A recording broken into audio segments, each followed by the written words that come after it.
দিয়েছেন যে ইব্রাহিম, মৃত্যুর পর আমি সবাইকে জাগাবো। তো তিনি বললেন যে রব্বি আরিনি কাইফা তুহিল মাউতা, আল্লাহ আপনি কিভাবে জাগাবেন, মানে মৃতকে কিভাবে জীবিত করেন, একটু যদি দেখাইতেন আমাকে, আমার খুব ভালো লাগতো। কে বলতেছেন? কাইফা তুহিল মাউতা, আল্লাহ মৃতকে কিভাবে জীবিত করেন। তা আল্লাহ বলেন, বলো কি ইব্রাহিম, আওয়ালাম তুমিন, তোমার কি বিশ্বাস হয় না?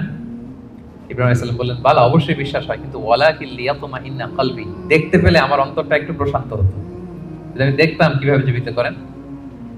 সূরা বাকারা এসেছে, আল্লাহ বললেন ফাখুয আরবাআতাম মিনাত তায়র, ঠিক আছে দেখাবো, তুমি 4টা পাখি নিয়ে আসো, জবাই করো, পাখিগুলোকে টুকরো টুকরো করো, এদের গোশতগুলো পাহাড়ের ওই পাশে ছিটায় দিয়ে আসো, এরপরে পাহাড়ের এই পাশ থেকে পাখিগুলোকে ডাকো।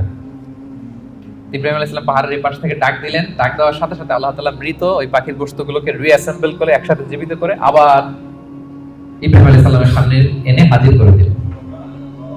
ইব্রাহিম আলাইহিস সালাম দেখে আশ্বস্ত হলেন, তার হৃদয় প্রশান্ত হলো। তাহলে আল্লাহ তাআলা যে মৃতকে জীবিত করতে পারেন, এতে কি কোনো সন্দেহ আছে?